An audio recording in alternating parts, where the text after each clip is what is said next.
Education, we extend our deepest heartfelt condolences to his family and loved ones. May Mr. Mack rest in peace.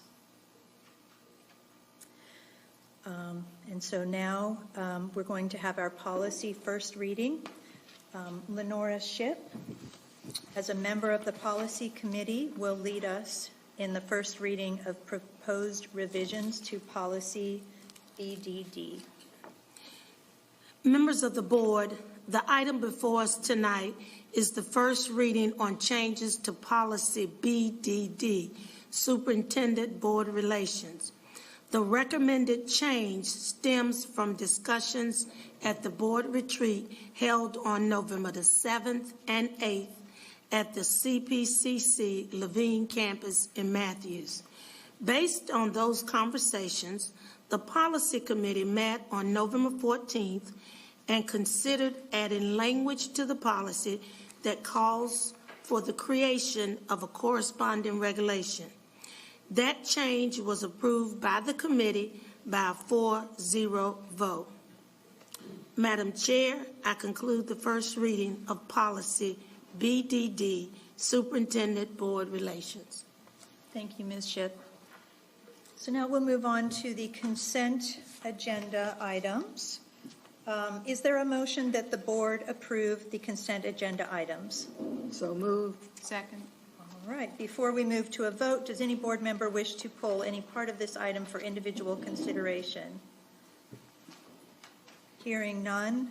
All in favor of the motion, let it be known by a show of hands. Madam Clerk, that is 6-0. I do want to announce that we have a vacancy for our appointment to the Charlotte-Mecklenburg Planning Commission. So if you have an interest in serving on the Charlotte-Mecklenburg Planning Commission, please contact our Board Services Administrator, Nicole Kelly. So we'll now move on to the action items tonight. The first action item, we're going to recommend temporary suspension of one of our bylaws, and this is in light of safety concerns regarding the COVID-19 pandemic. Is there a motion to temporarily suspend the physical presence requirement in Section 4A of Board Bylaw BEA to enable this board to meet electronically? So moved. Do we have a second? Second. All right. So basically, this is going to allow us, if we decide that, we're better not meeting in person, this gives us the ability to meet electronically for future meetings.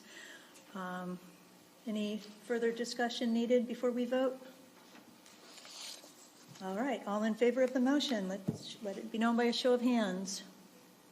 Do we have any opposed? Madam Clerk, that is 6-0. And now it is time for our reports. So, Mr. Superintendent, we will begin with an update on COVID-19. I know that's a lot of information to convey as to what we do know right now, what we don't know yet, and what we've done thus far since our world has changed. Yes, ma'am. Well, I guess I should speak into the mic. Thank you, Madam Chair. Thank you all for this opportunity to provide an update on all of the hard work and that staff has undertaken over the past couple of weeks. And I will start off by sort of framing the discussion and talk about just a little bit about what you can expect to hear tonight. And we have a team who has been working around the clock. Yes, they're smiling now, but they truly have been working around the clock to ensure that while schools are closed for student in-person learning, that the district continues to operate and we continue to ensure that kids' most basic needs are met from a nutrition standpoint, but also from an educational standpoint. So as you all know, we have been providing frequent updates to board members, and so now we get an opportunity to provide an in-person update. And so some of the things that you can expect to hear about tonight include our meal distribution services that we're providing to students. We'll also talk about our human resources updates, testing updates, deployment of devices to students, remote supplemental learning, our instructional continuity plan, and then also it's important because I don't know that this will get a lot of airtime tonight, but we've got some tremendous partners in our community who have done yeoman's work in terms of helping us supplement what we're providing to our students. So I just wanted to acknowledge all of the community partners, too many to name, and you get in trouble when you start naming individuals or different organizations. So I will just leave it at that. And then there are some things that we just do not have answers to right now. There are so many questions, and we're awaiting guidance from our partners at the state level. I will also say that we have been in contact with our partners at both the state and the local level to provide some support to help us ensure that our employees can continue to be compensated.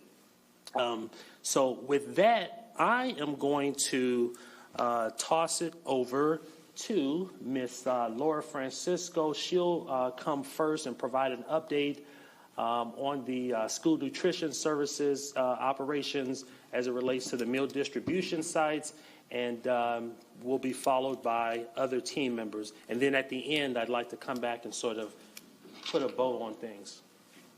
Ms. Francisco. Yes. Good evening. Thank you, Superintendent Winston, members of the board. I am going to give you some information about our meal delivery and grab-and-go sites, as well as how we are working with some partners and using our transportation during this time. So starting on March 17th, we opened up 69 sites in our schools that are serving as grab-and-go locations, where families can come and receive a lunch and then a breakfast for the next day for any student, or any child, age 1 to 18. The child does not have to attend the school where they're picking up the meal. The USDA has offered some additional flexibility to us in this situation that we don't normally have. So that's one of those flexibilities. As of the end of the day yesterday, we had provided 93,000 meals. I have today's numbers now, so we're up to 116,000 meals. That's breakfast and lunch that we're providing all around the community. The way we're able to do this is through the method that we use when we do our summer feeding sites. So it's that same funding from USDA. And we're staffed by 232 school nutrition employees. They're outside, under tents if necessary, or porticos if it's raining, drive through, providing those meals to families. In addition to that, we have a list of partners there that you will see who are coming to pick meals up and take them further out into the community to sites that we aren't currently having a school site. And I won't read the list to you, but you can see there's a variety of partners that are working with us. Ada Jenkins is actually a pickup site in the north end of the county, which was a concern. So we were able to stand that up. And then to further support the north end of the county and then a few other needs, we have a mobile program going that was started yesterday. It is a bus route up into the north end of the county. The numbers that picked up meals at those bus stops today doubled from yesterday to today. So from 200 to about 400. So that's getting a lot of focus. Starting on Thursday, we're going to have 2 buses delivering foods to our students at Metro. They are far and wide in the county, and they're very specialized diets typically for these students. So that's a little bit of a different effort than the grab-and-go site. And then we're looking at feedback from principals as to what they're hearing from families where there might still be gaps. So where we're not hitting with a bus, where we're not hitting with a site, where a partner isn't delivering, how can we supplement that? And we're ready to add additional routes as necessary. Finally, our warehouse delivery staff are delivering not only the food to the sites that are preparing, but also instructional materials, and Second Harvest backpacks. So we're really trying to use all of our departments to help this go as efficiently and successfully as possible. And I'm going to ask us to hold our questions until everyone has had a chance to present.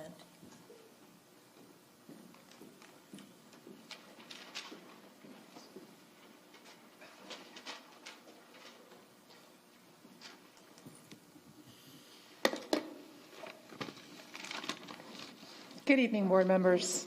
It's my pleasure to come before you and, of course, the public virtually to share an update on human resources. At the last meeting, I was able to share that we were at the beginning stages of transitioning to remote work where applicable, and I can report now that we have done so where it has made sense. For example, all of our teachers are working in a remote capacity. Our teaching assistants, for the majority or the vast majority of our central office staff. Again, any positions where it made sense and that work could be done in a remote capacity or at home, that's what we've encouraged and that's what we have transitioned to. Now we still realize that there are many positions that traditionally cannot be done in a remote capacity.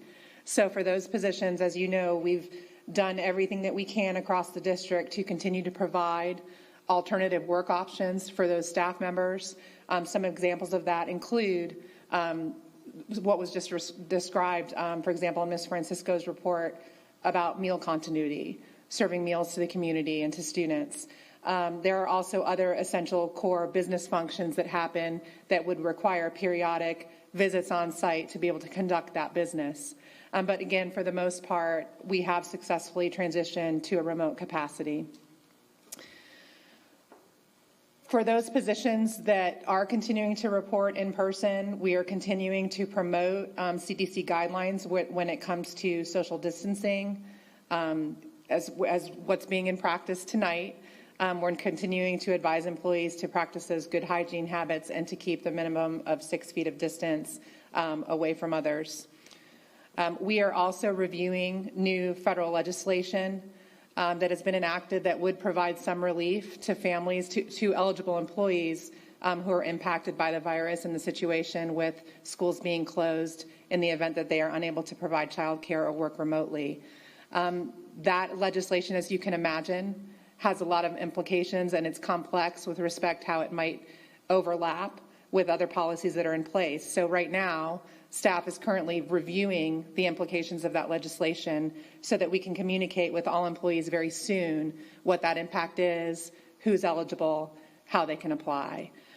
So as of right now, we know that the law provides for paid sick leave to certain eligible employees and for a predetermined amount. It's not something that continues forever. For example, one provision provides for only up to 80 hours, assuming that a person is a full-time employee, and then it gets adjusted accordingly. But again, there's certain eligibility requirements attached to that and would not be applicable to all employees.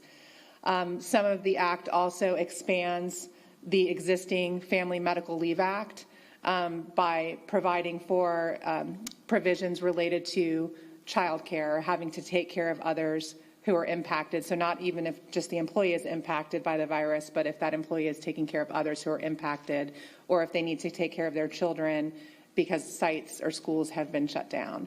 So again, lots to review. Staff is diligently at work pulling together frequently asked questions and summary information for employees so that those who are eligible can apply. And that concludes my report. And I apologize. I should have introduced folks as they were coming up. That was Christine Peugeot, our Chief Human Resources Officer. Next up is Dr. Matt Hayes, our Deputy Superintendent in charge of academics. And prior to Christine was Laura Francisco, Assistant Superintendent on the operations side of the house. So good evening. We just want to cover a couple of things that have come out last week as far as our CMS instructional continuity plan. We just first want to lift up to everyone. These are a couple of things that were sent out to principals as of last week. The end of third quarter the end of third quarter will remain the same for this Thursday, March 26th. Friday, March 27th since March 27th has been reinstated as a teacher workday. Midterm exams, all students will be exempt from the midterm exams. Also, digital learning competencies. We do want to share, we've really tried to look over this time of how we can create systems and processes and opportunities for teachers that basically serve two purposes. So we've asked our teachers to go out and really become familiar with a lot of our various digital platforms. In serving them, we basically, Aaron Shoemaker, who is our Director of Digital Innovations and Personalized Professional Learning, actually created 2 courses for them, which allowed them to fulfill their CEU requirements for digital learning competencies, which have to be accomplished in order for their renewal of their license. So once again, great opportunity for them to, one, learn the new platform, but also to receive that credit in doing so. So these are a couple of things also that we just kind of feel like we need to lift up right now. Credit recovery, students participating in credit recovery or in the need for credit recovery can continue to complete this obligation at this time due to the fact that is previous instruction. Dual enrollment, students who are dually enrolled will move to a virtual platform and continue with the new learning for their continuity courses, college courses, when the community colleges resume. Also, it's been a great opportunity for us. Last week, we received through the Carolina Panthers owner, David Tepper, and the John Belk Foundation Endowment, and the David Belk Cannon Foundation. They announced a $1 million gift to the CMS Foundation for the COVID-19 Relief Fund. This gift will be used to purchase 6,000 mobile hotspots with 6 months prepaid internet service for our students without access to home connectivity, which is phenomenal for those. Those are coming in now, and we're working with our principals to notify us on who the individuals are that need to have those. So a couple of things we want to look at. Right now, we're in supplementary learning opportunity. Basically, this is opportunities for our students to engage in supplementary learning. It's not graded or assessed and provides human touch points, check-ins from the teachers with their advisors, and alignment to our SEL support and learning. When the time comes that we will transition, hopefully, to the remote core instruction, once that designation has been passed to us from the state, we are ready to launch that plan. We are developing that this week. It is under development. We basically are waiting on that guidance from the state. This is where we are looking at basically a cross-functionality of departments, which include our EC department and also our EL department. We're making sure that we have pathways for all students. And we're also creating opportunities for students to continue to read through ebooks, which is an online system for ourselves. And PD is also being provided not only just for our teachers, but also we have several opportunities for our parents to learn as well. The expectation here is to the district to provide resources as provision as optional supplemental resources for March 19th through the 27th, and do these routine check-ins with students, which will begin on March 23rd, this past Monday. So this is under consideration.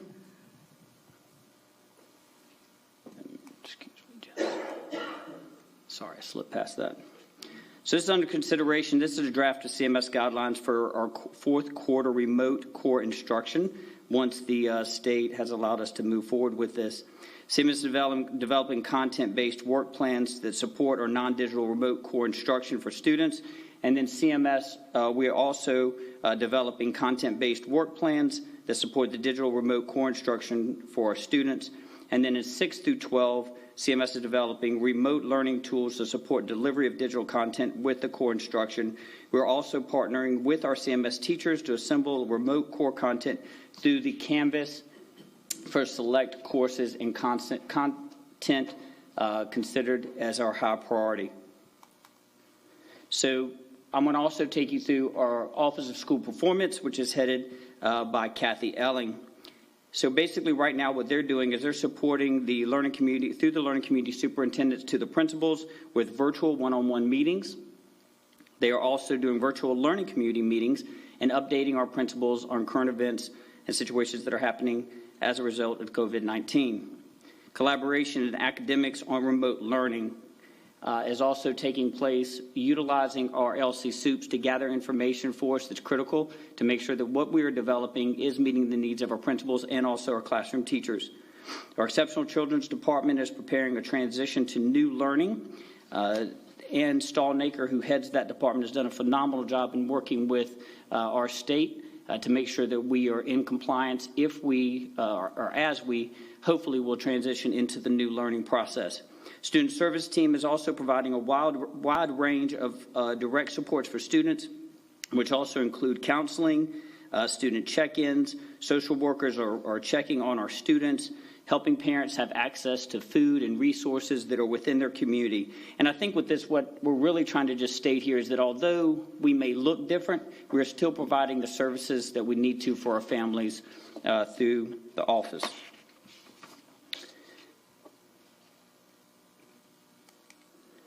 So, Office of Equity and Accountability, a waiver has been sought by the North Carolina Department of Instruction to cancel all federal mandated assessments and accompany the accountability measures for intergrade and EOC testing at this point in time. We do understand that once the waiver does return back, that we also will be waiting on our General Assembly to also allow us to move away from that for this upcoming year.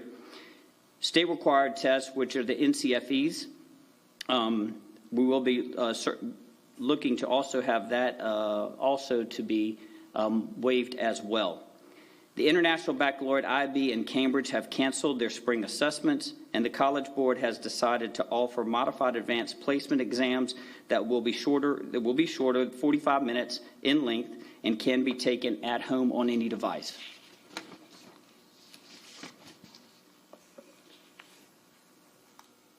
So this is a couple of important reminders for everyone. Educator communications, we have on our website on the intranet. We please visit for all of our teachers and also to our principals. We have instructional resources there, guidance, resources, and support options that are there. That's an internal facing. We also have on our parent portal an external facing community resources. We encourage all of our parents to visit this, all of our community members. It also provides CMS learning plan guidance, resources, and also support options there. Device deployment families that are in child's grades 4th through 12th that need a device. We are asking that you please reach out to your school, notify your school if you need those devices. Right now, and I know that Mr. Root's going to present in just a few minutes, we need the assistance of our parents out there. If you are in need of a device, if you are in need of Wi-Fi, we strongly encourage you to reach out to your child's teacher. They will reach out to the principal of the school, and then they will communicate with us what is needed. The last thing that I will ask for is a little bit of grace and support to our teachers. I will tell you that many of our teachers did not go to school to teach virtually, and our principals did not go to school through their admin degrees to run buildings that are operating virtually. Please use them. Go through your child's teachers just as you would on a normal school day. If something that's happening with the virtual learning, if there's questions about assignments, if there's questions about items that are due, we strongly encourage you to first talk to the teacher, and then follow the same course of action you would on a regular school day. Speaking to the principal and so forth. Sometimes we've had calls into central office and they've been hard for us to answer. And what we end up having to do is call the teacher or contact the principal that contacts the teacher. So please stay into that regular regiment in communicating with your child's teachers from here on out until we move to hopefully back into a regular setting of education.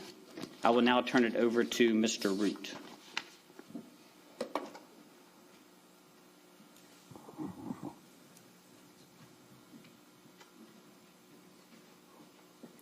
Good evening, members of the board. Superintendent Winston, thank you for having me this evening. I wanted to provide an update on our deployment of technology during the COVID-19 crisis. On the screen here, you'll see a graph that shows our schools and our deployment status as a total as a district. You'll see that 65% of our schools are reporting a maximum deployment, and by maximum deployment we mean they have handed out 90% or more of the devices in their building to students. The next number you'll see is the partial deployment, 29%. 29% of our schools have handed out between 60 and 89% of the devices within their buildings. And then the small number of 6% is minimal deployment. Those would be schools that have handed out 59% or less of the devices in their buildings. Now, what that means is, let me stop and thank our learning community superintendents and our principals, because without the hard work that they've put in over the last several days and over the weekend, collecting this data would have been very, very difficult. And it's through their grassroots efforts of handing out the technology that we've been able to get to the levels that we are. So I do want to share with you, though, that some people might think the 29 or the 6% is a negative. I don't want you to assume that it is, because in many of our schools, our students are reporting that they have access to technology and they don't need to take our technology home. And if that's the case, we don't force them to take it. We're giving it to those kids that are in need. Secondly, that allows us some surplus technology, so that if we find more children in need, like in the K1, 2, and 3 space, that we have that surplus technology that wasn't forced home with a student available to us to then start sending into the lower grades. Wrong button, sorry. Next slide. I took the same data basically and broke it down by learning community. I assumed the board would want to know how their own learning communities were doing with the technology deployments. Again, I won't read the numbers, but you'll see some drastic differences between the learning communities, with the exception of that minimal deployment number. You don't see a lot of that in any of our learning communities. That number stays pretty low, I think below 7%, maybe 7.5% in one Central 2 community. So again, those schools are often self-reporting as we don't need to send any more technology home. We're good. Our students are covered. Huntingtown Farms would be a great example. Most of their students claimed that they had technology, didn't need any.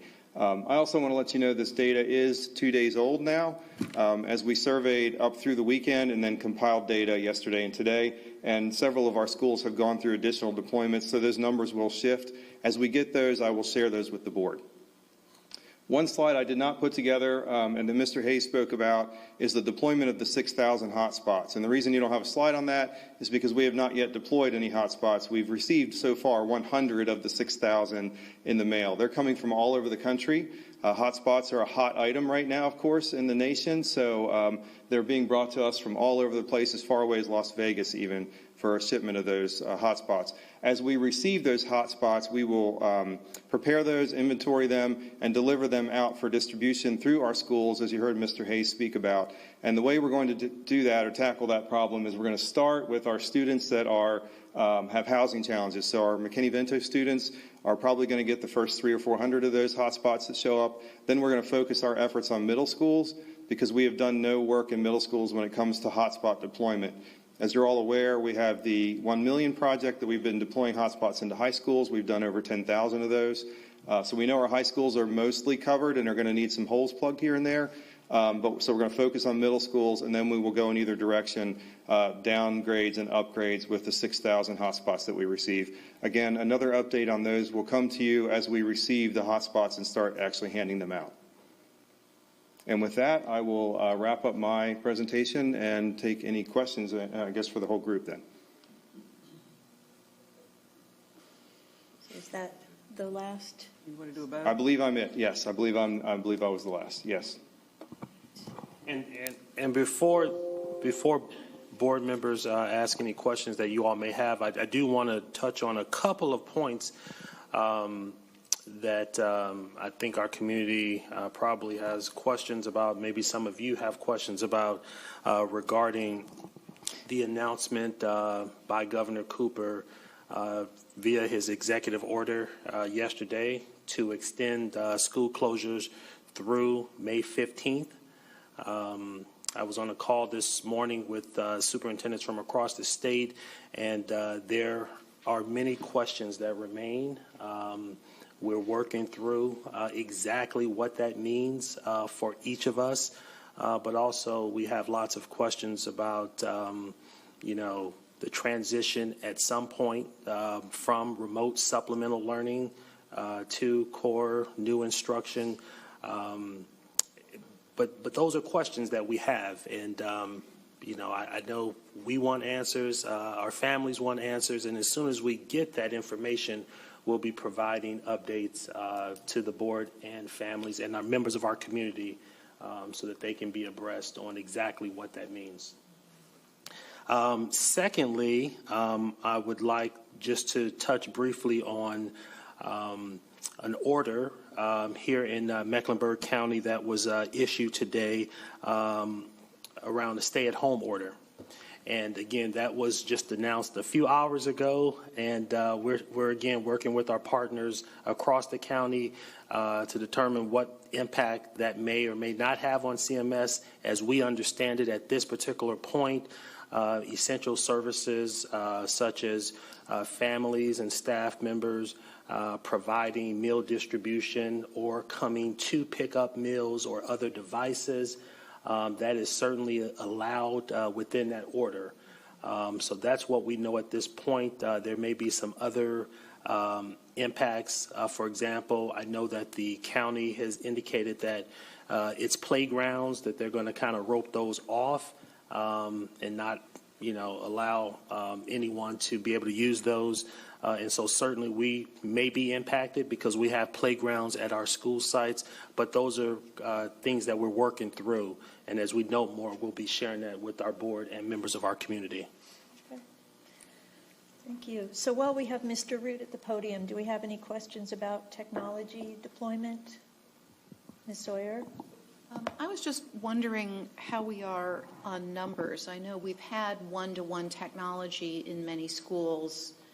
So is there capacity for extending our technology below third grade across the board, or do we run out of technology because we need spares? So that will vary a little bit. For the most part, you're correct in your one-to-one assumptions. A couple things have come into play. We do stock our schools on an N+60 model, so there's always 60 spares in a school to allow for breakage and that sort of thing. But taking into account other programs, Title I, ELL, and other programs that are available, we have more Chromebooks available to us. So many of our schools have been able to go down into the lower grades, and we actually have gotten waivers from the Title I administrators that we are allowed to send Title I devices home, which under normal circumstances is not allowed. But as long as they stay within the Title I community of that school, and we're not sending a Title I device to a non-Title I school, then we're allowed to send those Title I devices home. So yes, we are starting to push down into the lower grades. I can't say that we're going to cover every kid all the way down to K, but we are going to be able to push down into lower grades. Thank you. Ms. Marshall and then Ms. Shipp. You hit on this just a minute ago. Families have things that are broken because we know technology breaks. Yeah. What should families do at that point? So that is a little bit in question right now. As Mr. Winston spoke earlier, we are going to probably view our repair and distribution pipeline as essential services in order to keep the devices working. Now, the typical process would be student would turn their device in at school, get a new device, then that device makes its way off to the workshop to be repaired and eventually comes back to the school. Of course, we're in unprecedented times right now, so we're trying to figure out how we're going to manage the distribution and delivery of those devices. I don't have a good answer for you on that right now because we're just like the conversation started 2 hours ago upstairs as the county made its announcement, so it kind of changed the game on us a little bit. The previous plan was to go through our typical courier system and continue to work that way, but now we've got to retool a little bit. So stand by. I'll give you more information on that as we get a game plan together. Okay. Ms. Shipp? Yes, thank you for your work with the technology. I know that in K2, the students, especially in our Title I schools, we had iPads, and I hadn't heard you mention anything specifically about those because I know those were used differently than Chromebooks. So I know that those are available in the schools, but I also know that the K2 students could use any technology to do RASKids, A to Z, Dreambox, Study Island. These are programs that the children already were used to using and how to log in and get those. And if they had any technology from home, it was already set up for them to do that. So I know the question about what are we doing with K2, I think there was a lot of programs out there for them. But I don't know, I guess the question would be what they're doing with the use of iPads and if those were being deployed, because I know we had not in the past for the lower grades. So we are not recommending that our schools deploy their iPads with a few exceptions. And I'll share those with you in a moment. But the primary reason for not deploying our iPads, and we have about 11,000 iPads in our fleet, so we have a good number of them. But the primary reason is our iPads do not have content filtering on them when they leave the CMS network. Our Chromebooks are content filtered, and we feel strongly that by sending a device home, we're extending that bubble of protection around that device. And with our iPads, we do not do that. Now, the one exception, or a few of the exceptions that I will share with you, are in a few of our special programs. Take the Metro School, for instance, where we have exceptional children there who need access to their iPad, very often just for communication, and that's how they communicate through their iPad. So we have built a special program. It actually deployed today. We supplemented their numbers of Chromebooks, so that there's an iPad. Chromebooks are on the brain. There's an iPad for every student in the Metro School, for instance, and those devices will be going home with the kids, and they will be filtered. So we lock them into a state where only certain apps can run. So many of the things you just spoke about will be the only things the iPad can do, but it will be sufficient for the needs of those students. Thank you. Sure. Ms. Byers-Bailey? Thank you. I guess I was a little surprised when I heard about our 6,000 hotspots, and I guess I thought they were all here. Yeah, I think a lot of people did, because I got a lot of questions about them already. We'll be receiving them. They offered me batches of 400 to 500 at a time. The first 100 were just some that were nearby, but the shipments are starting to come in within the next few days. There'll be 400 or 500 at a time. So it will take us a good 2 weeks to receive them all and start to turn them back out to our students again. Okay, so do we have to do anything to them? They come activated already. The only thing we have to do is marry the serial number to the student just so we know where they are. They would also like to track the data usage on those hotspots. They are on unlimited data usage, by the way, so we had gone in assuming that a student would need at least 20 gigs of data on their wireless, and at that level they decided to just make them unlimited. Wow. So they have unlimited. So if there's multiple students in a household, 3 or 4 can connect to it at the same time, and they won't worry about running out of data. Thank you. Yeah. That's good. Mr. Strain? Hi, Mr. Root, thanks for your update. You had talked about the metric of the percentage of devices that had been handed out and recognized that just because that's a low number doesn't necessarily mean anything. We can't really read anything off of that. So the other metric that you talked about was the percentage of students that are saying they either do or still require technology and a device at home as well as connectivity.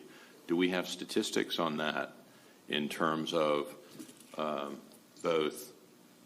I think what we're talking about is 3rd through 12th at this point, right? We'll get to K2 and the instructional side as well as that.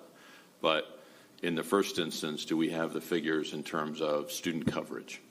So I don't have hard figures on student coverage for a school that may have reported as partial or minimal deployment. What I have is principal comments, and those are very hard to parse into a presentation for the board. So we have taken that down to about a dozen schools where the comments indicated we have more students that need devices than have taken them. And so now we've gone after an effort to either entice those families to come in and get the devices, my staff, and with the help of some of our hourly employees you heard that still need work to do, have been going out and helping schools sort of get the Chromebooks out of their carts or hand them out as need be. We'll do a big deployment, a push at Ranson tomorrow, for instance. Was one of the schools that was of a lower pickup rate than they felt was necessary. So the principal there did a big media push and has convinced a lot of families to come in. I'm sure the announcement from the county today will help drive that traffic as well, too, into the schools. So, yes, we do kind of know how they are. It was just very hard to show you on a screen because they were principal comments within a survey that let us know. So we are able to track and know who we need to go after from a building perspective to get devices out. Great. I want to pick up on this younger grades as well. So at this point in time, we're really looking at, is it 3 to 12, 4 to 12 that we're assessing, and then we talked about the fact that there may be opportunities. In fact, you talked about opportunities actually to drive that into some of the lower grades. So what does that process look like, and the coverage in terms of driving that into the lower grades? We have already seen it happening. Again, there's a lot of grassroots work going on. Those of you who are around principals know they're very enterprising individuals, and they often have plans within plans. So our schools that had available technology have already been pushing down into the lower grades. And we've gotten a lot of that, again, in the survey results that we have, a lot of that information came in. What we will do is with schools that start to request that for the lower grades, I have some of my schools that had leftovers from their deployments. We'll start to shift that technology around and start to, as I said, plug up those holes in the lower grades, more on an as-request basis. And I don't want to get into the curriculum piece of it, but a lot of what Matt and his team have done is around, those lower grades working in a different environment than the older kids are working in. So we will support, and I believe continue to support, any students in the K1, 2, 3 space that need technology. Levine Middle College, they reached out and said, hey, we're closed. I have 200 Chromebooks down here. Come get them if you need them. Mm-hmm. So it's going to be that kind of a jostling of technology. And then in the summer, we'll have to rebalance and get it all back where it belongs. Yeah, the again. logistics That'll of getting be them all interesting, back into place. Yes. So we're going to kind of tackle the problem through that approach. Right. Okay. And what we're talking about is deploying Chromebooks into the lower grades, as you mentioned, not the iPads, but Yes. Chromebooks. Correct. And so for some of those will be new technologies then, right? So they're used to using iPads.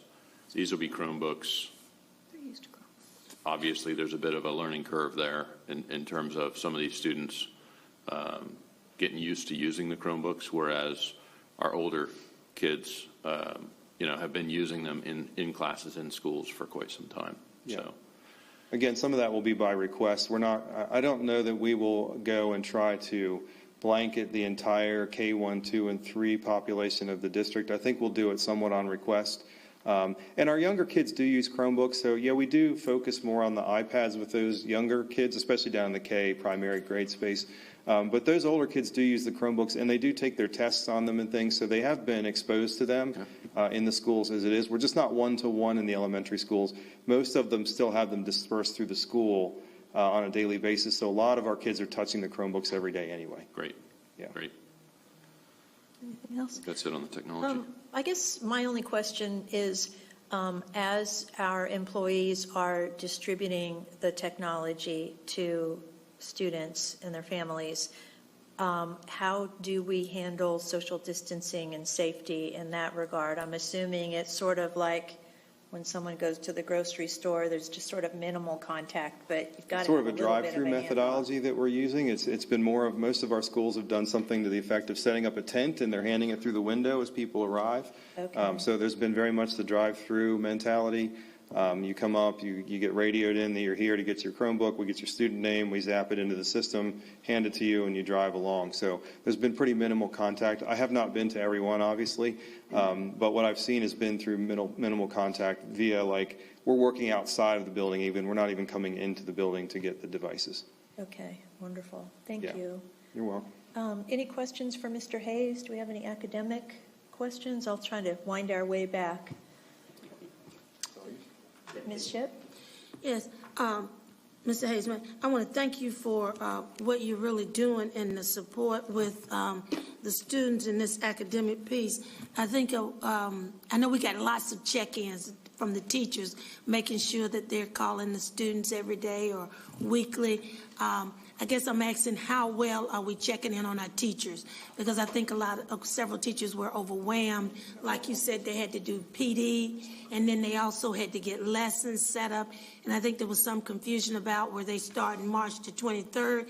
Some parents thought they already started. You probably heard that the first week. And so teachers were kind of concerned. And I think some of the administrators were pushing teachers to get some of the things done as soon as possible. So I guess my question is, are we continuing to check in on our teachers who also have children at home? And it's a whole different way of doing things. Well, and that's what led me to my final comment when I was saying to give a little grace. Yes. Because we have teachers that are at home developing lessons, and at the same time, although they're supplementary lessons, are also at the same time having their own children at the house. So we have to remember that they're not just sitting, and they're doing everything that a regular family does while also trying to provide those services. So we definitely understand that. But we've even had, right now, we've had 2,000. We did a virtual training for them. So we've had 2,000 teachers that have signed up for the Canvas training just during this week. And to be honest with you, that's really what we designed this week to be is with the supplementary, is to basically give them the time to onboard through the new Canvas, through some of the new virtual systems and platforms that we have, to make sure that when the time comes that we potentially would go with new content, they'd be able to run at a much faster rate. But you're exactly right. But we do have check-ins. If you notice, one of the things we were talking about, LC Soups are doing a phenomenal job. They're on phone calls every single day with the principals, checking in with them, asking them to check in with their teachers, and then the teachers are checking in with the students. So there's just a reciprocal effect there. But we're also saying, make sure that they understand the resources that are provided to them as well in support. And are we being real clear with I think it was concerned that parents thought they were supposed to have work done within that first week. And I've heard this concern where parents were calling teachers saying, or teachers were calling parents saying, checking in, did your child get that work finished? And they were assuming it's going to be graded. So I just think we need to be real clear on what does it mean, supplemental work, what was expected within these first 2 weeks. Yeah, and that's what we really encourage. That's one of the things about us launching the outward-facing on our website for parents, because it's very clear on there what supplementary means and what that process looks like that they're going through right now, and how that would potentially transition later on. But you're exactly right. And some of that is just teachers are designed to provide curriculum, get it back, and give feedback to students with a grade. So this is just different for them, right? And so we have to understand we've asked them to kind of pause in that and kind of go a different route. And we just have to give them a little bit of leniency in which to do that as they kind of learn a new path with teaching and learning right now. So we definitely will make sure we continue that. And this is my last question, and this is important because they're coming to the end of third quarter. There was questions about work that hadn't been turned in already. And as you know, they're concerned, if I didn't turn that work in already, what happens as you get ready to assess third quarter, especially in high school, and where they're saying they didn't get a chance to turn in their work, and they had from January to now to do it. Are we looking at clearly making sure they know how that's going to work? Yes, ma'am. And what we've done with that is in an email we sent out last week with some guidance to our principals, we allowed them to basically utilize the same opportunities that they would in a normal setting for their students, because that is prior learning. And so they basically followed suit with what they would normally do in a normal transition at the closure of third quarter. We felt that was just the more ideal way to just make sure that there weren't any gaps that were created. Okay. Thank Yes, you so much. Ms. Byers-Bailey? Thank you. I had some questions about Metro. I think I heard that Metro was one-to-one with iPads. Was that, or did I mishear?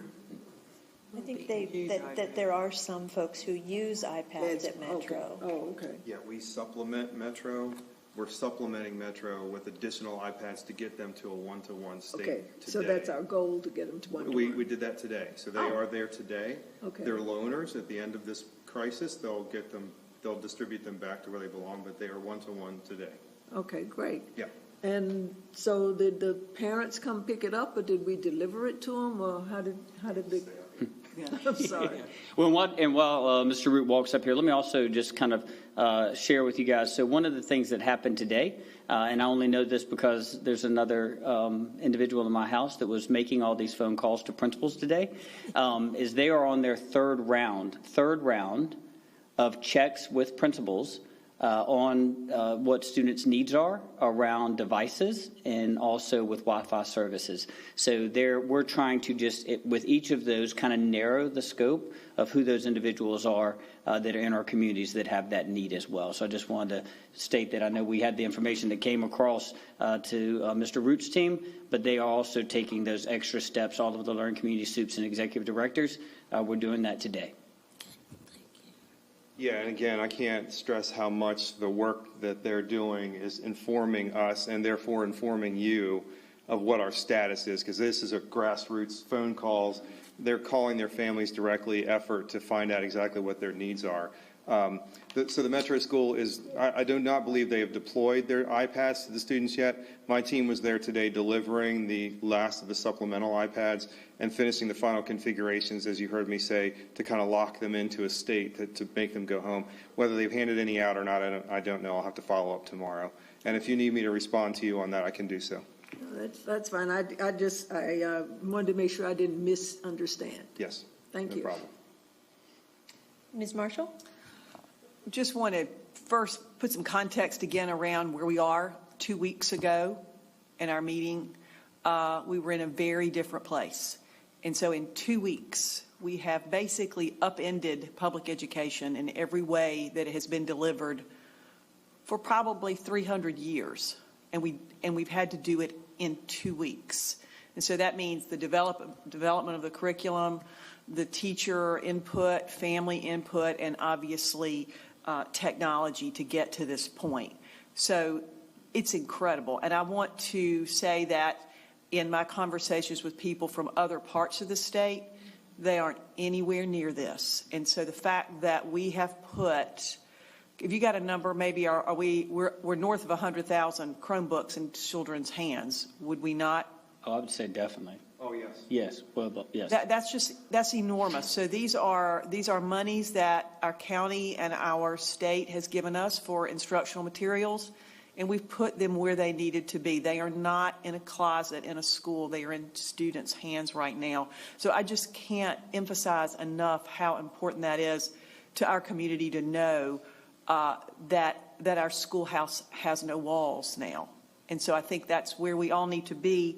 And there's a lot of grace here as we've talked about that word with our teachers and with our parents. Today I received an email from a very frustrated elementary parent who is very capable and who was very overwhelmed with how we are, how this is going. And I'm sure that over time that will become a little clearer. Although we still have there's so many more questions. Every day is more questions than we seem to have answers for. And then I've also seen emails and tweets from parents on why aren't we moving ahead? Why is this supplemental? And I think, again, to put some context around this, the state of North Carolina dictates sort of what counts. And we're still in that phase where we're trying to find out. But this opportunity right now for supplemental gives us time to kind of work the kinks out, so to speak. So I think everybody just needs to remember that. Everybody's got a lot on their plates. Can you speak, I know I've given a lot of context here, just some words to particularly I think our elementary school parents, where this is so new for them. High school kids are certainly more capable. This is where they've been headed. But our elementary and middle, can you just sort of give some words of wisdom to our parents on how they should approach this? Yeah, I mean, I think the main thing is take a deep breath. Yeah. I mean, really, honestly, it's just take a deep breath and realize that our teachers are doing the best they can with the resources that they're being provided right now. It'll get clearer. It'll get much more precise as the weeks continue. But they're learning, right? Everybody's in a learning stance right now. Also, as we're hunkering down with families and supporting our own kids. And I think that's the main message I would say to them. But I also want to lift up, we've got some phenomenal individuals in this district that have created all of these resources. And they have taken time away from their own families in which to create this. They have launched this in a very short time period, which it'd be very easy for me to argue that if you would have gone out to a vendor, this would probably have been a 2 to 3 to 4 month process, if not longer, in which to develop. And they've been able to, like you said, turn on a dime and have it ready, which is phenomenal. Our principals, the same way. So the main thing I would say to parents, especially at the elementary level, you probably in many of our elementary schools is where teachers have the closest contact with their students. And that's where I say if something comes up that you have a concern about or that you have questions about, reach out to the teacher. That's what they want you to do. If for some reason you can't get clarity there, reach out to the principals. Our principals are working. They're not just sitting at home. They're not sitting in their building somewhere. They are working. And they want to make sure that our teachers are supported, and they want to make sure that every single child in their schools are supported as well. So I just say don't lose that part of the work that we're in. Make sure that you're still using the same format that you would if we were in a regular session. Great. Thank you so much. Yes, ma'am. Mr. Strain? Thank you. So, Dr. Hayes, a couple of questions. One is around the K-3 curriculum. So I think as we were talking about the technology deployments and driving that technology deployment down into the lower grades, I'm thinking about the fact that we've got technology that's being deployed into those grades and yet a non-digital curriculum. Although I certainly understand that there are certain communities, teachers, PLCs, et cetera, who have been innovating and building and driving some digital content as well. So how is that working in those lower grades where we don't have one-to-one coverage?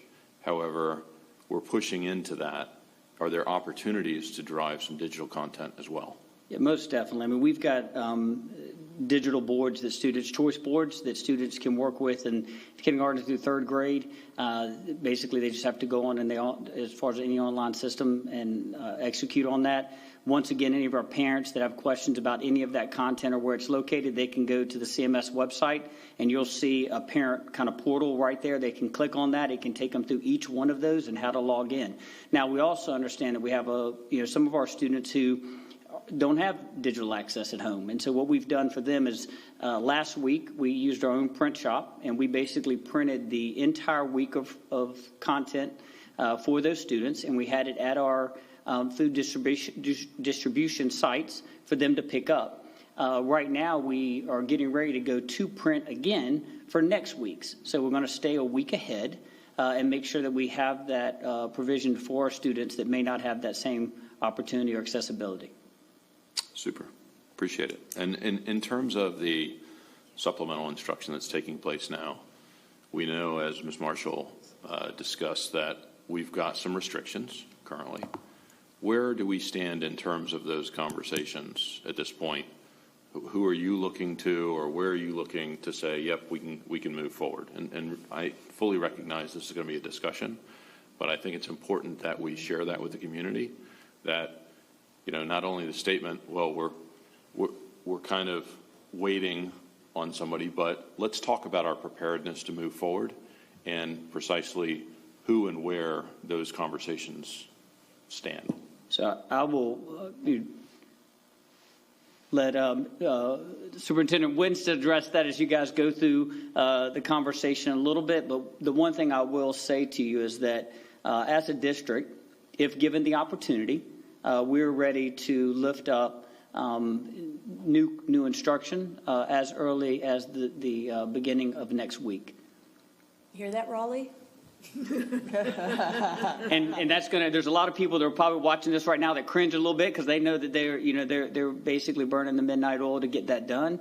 But that's a commitment, and that we want to have to our students. And people need to understand that we're ready to do that work. Like I said, once again, Ann White has done a phenomenal job with her team in the EC department to make sure with hours served, how are we serving all of our students, that call-ins, virtual meetings, whatever it takes, they're willing to do that on various platforms that we have provided to us to make sure that all of our students are provided a good sound education during this time that they're doing the virtual learning.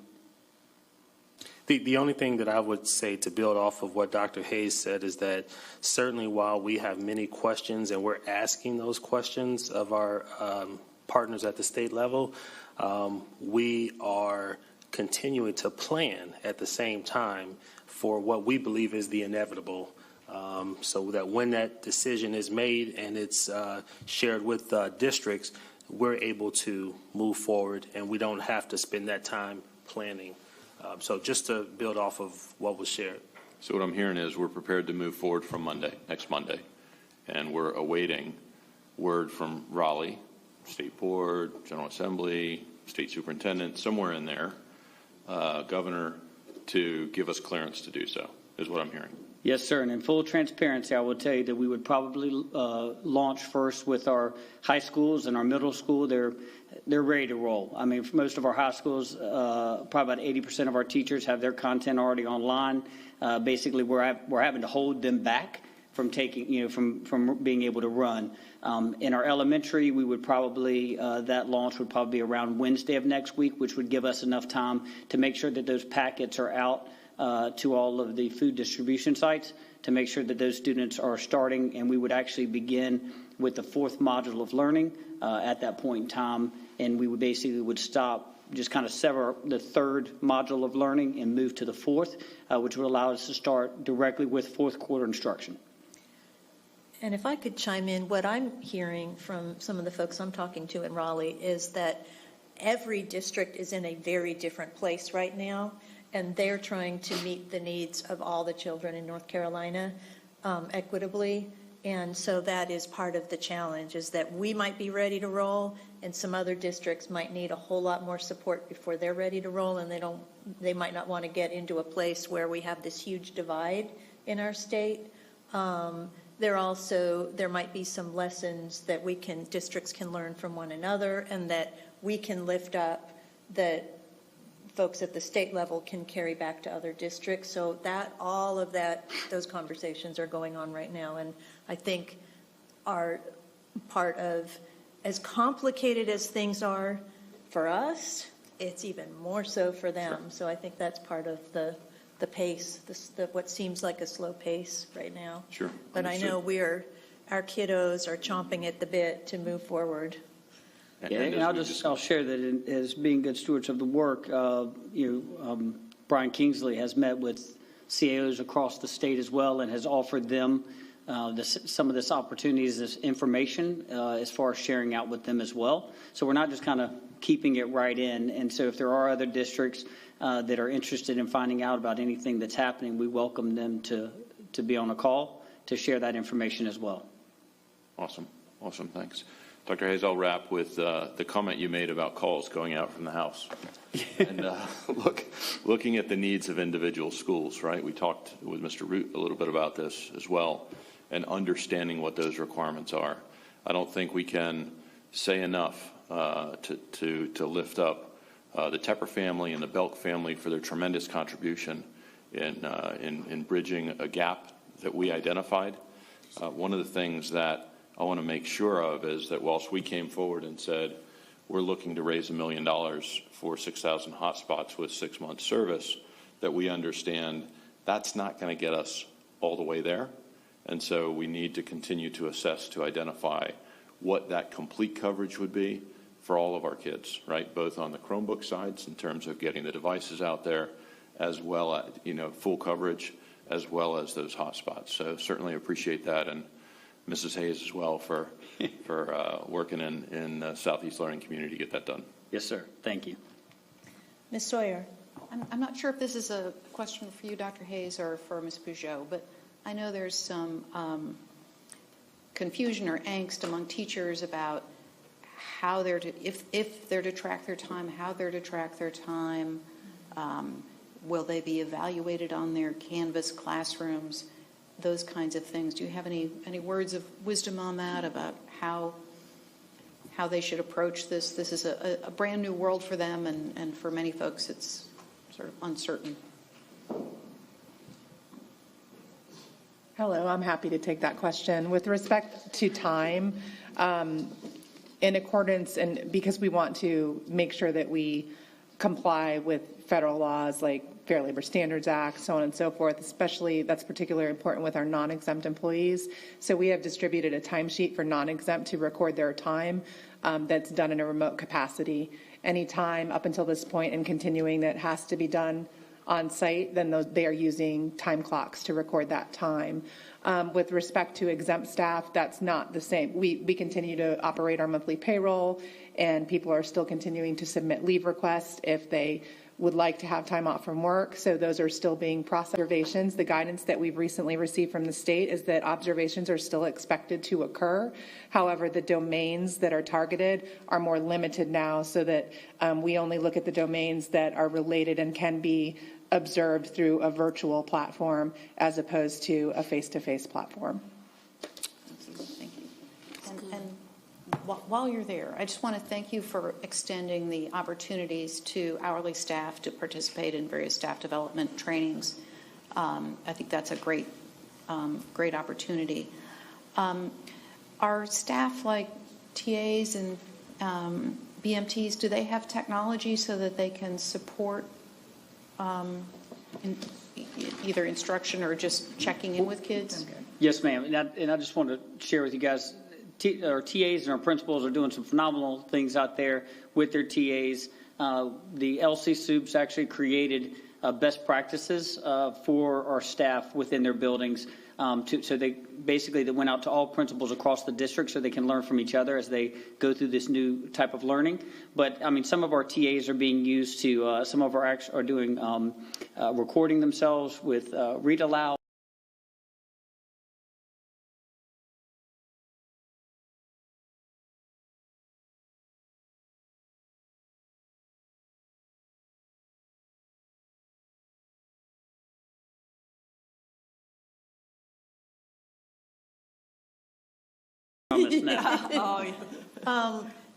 So as far as the platform for the digital teaching and learning, is it 100% Canvas, or do we still have, if some teachers are accustomed to Google Classroom, can they still use Google Classroom? And I understand there's some Zoom going on, and is it all of the above, or are we really pushing everyone towards just Canvas? So because we went with a earlier start date, because of the movement of the state, we basically gave everyone the opportunity to continue on with Google Classroom or to use Canvas.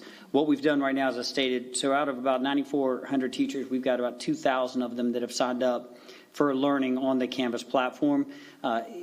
When hopefully we're given the opportunity to move forward with new instruction, we will be looking towards moving everyone towards that Canvas platform as being the sole platform. You can access your Google accounts through the Canvas platform. So that's right now what we want to do is give our teachers an opportunity to learn and be comfortable with the Canvas platform if that time and when that time comes. Okay. Yes, ma'am. And then I have a question, and I don't know if you're the one to answer this or not, but about social emotional learning and the mental health of our students while they're home, and how are we able to support that? Yes, ma'am. Everything that happens as we would have in a routine of a normal school, same thing's happening right now. So social workers are reaching out to the students. They're making contacts with students. We have individuals that we just dealt with a situation last week where we had some information that came across through some emails. We were able to find out who the student was and reach out directly to that student and provide support. So the difference here is that students don't always see their classmates at school. So what we would encourage our students to do is, report those things, right? So just the same way you would on a regular day. And if you see a classmate or a friend that's having a hard time with being in this type of environment, reach out to us and let us know. Reach out to the school, reach out to the principal. If you can't do that, then definitely reach out to myself or to Superintendent Winston or any of you. I mean, because at the end of the day, we want to make sure that our students, although this is a different situation, that they're supported from every day that they're at home. And I have heard, as some other board members have said tonight, I have heard some angst from parents, especially parents of little children, who were really stressing over how to do the assignments that were provided and how to get them uploaded, and just really stressing. And I've tried to tell people, this is transition time. We're all experiencing some trauma right now, and it's okay to I hope that's okay that I've said, just let it go. Just you tell your little child they don't have to do all these assignments. This is supplemental right now, and the most important thing is to give your kid a hug and just sort of adapt to this new routine that we're in. Exactly, and I echo that is basically be a parent. right? So I don't mean, but I mean, that's your opportunity that in this, right now where we are, if you feel that it's too stressful for your child, then opt out. Yeah. This is an opt-in process or a mandatory process that has to take place. And then, like I said, once again, but we also have to understand that on the other side of that is the teacher who's been trained as a professional to provide instruction to a child. So if for some reason you've decided as a family not to follow through with completing certain assignments that may be assigned, they don't have to be completed, reach out to the teacher and say, we're electing during this week not to participate in this learning, the supplementary learning, which is perfectly fine. But unless you do that, the teacher, in their best service to each of their children in their class, are going to continue to reach out because they may think that the student doesn't have the devices that they may need or the resources that they may need, and we've asked them to do that, to check in with the children in their classroom. So just if that's something that you've decided to do as a family, just reach out to the teacher and just let them know, and that gives them a little bit of buffer as well. So, and I had gotten an email about even attendance, a teacher taking attendance virtually, and that was sort of what do we have to do, and from the parent, some stress over some feeling like there was a requirement related to that. So I'm assuming if they're virtually taking attendance, that's more of a check-in. That's not a mandated something. Yes, ma'am. And that's really just teachers doing the best with what they know right now. And what we're doing is we're using, as things come in each day, we're using that information to inform us in best practices to set everything up for the next week. And so we'll continue to do that as information is provided to us. We want to continue to learn from those opportunities, and then we'll roll out hopefully what we anticipate to be a better model at the beginning of the next week. Okay, great. Thank you. Thank you. Do you have any other questions? I still have one more question about, and I think it's to you, Ms. Virginia. With our non-exempt staff, I know we've heard some about this, but how are cafeteria workers and bus drivers doing now? Those that were very concerned about being able to work. Can you give us a status on that? What are the numbers we have in terms of cafeteria staff? And I think that might be also Ms. Laura. Yes, I would have to defer to Ms. Francisco on the exact numbers when it comes to food service, but I can tell you from the human resources standpoint and the supports that we've made available, we have done that across the board to all of our non-exempt groups so that we can keep them whole and keep them employed to the extent possible, absent any guidance at this time from any state or other authorities that would allow us the option to provide paid leave or paid compensation to the employees if we don't find them work. So that, for example, is why we were even putting out remote learning opportunities that both our non-exempt and exempt staff could use from home. I want to take a moment on that and say thank you very much to all of our employees for their flexibility and their patience and us making those options available. I can tell you that there are many, many school districts across the nation, not just our state, who are using similar or same platforms to access that learning. So we did receive some inquiries like the site is down or the link might not be working properly. I can assure employees that it is. Please continue to have patience and go in and try to access those materials. We've been since notified by one particular vendor that operates the My Talent, where a lot of those courses are stored, that things should be up and running smoothly again. So those are things that are beyond our control, but again, we want to thank all of our staff for the flexibility that they've shown and the patience in us providing these work opportunities, and I'll turn it over to Laura. So in addition to the 200 plus cafeteria workers that are working at the sites, we have several hundred each of bus drivers and cafeteria workers that signed up for an opportunity they were offered to participate with our custodial teams at each of the schools to do a deep, thorough cleaning for the extent of this week, because at the time we created that plan, we didn't know that today's announcement was coming. So we're also developing other opportunities as we can, for instance, putting additional bus routes for meal delivery that would use both cafeteria workers and bus drivers. So we're evolving this as it goes and trying to offer as many opportunities as we can for folks. Thank you. Sure. Any more questions for Ms. Pichot? No? All right, I know we have some food. Well, I would just say thank you for, this is as heavily as the fate of our students weighs on me, I am equally concerned for our 18,000 employees and that they can be safe and healthy and continue to get a paycheck. And Madam Chair, I want to thank you for raising the social and emotional support discussion when it came to students. It's incredibly important that we also expand that to staff as well. That's right. And totally in line with your comments. So I would like to also take this opportunity to remind all staff that we do have an employee assistance program. It's called Life Care. Employees can get information about that program on our website. But if they cannot find that, if they don't want to, go through the trouble of trying to navigate the site to find it, please reach out to our employee benefits office. That they should be able to find the information very easily on the website, and our staff is happily ready to assist anyone with referrals through that program. That is such a valuable asset or program that we have that's available to our staff that they should always feel free to take advantage of.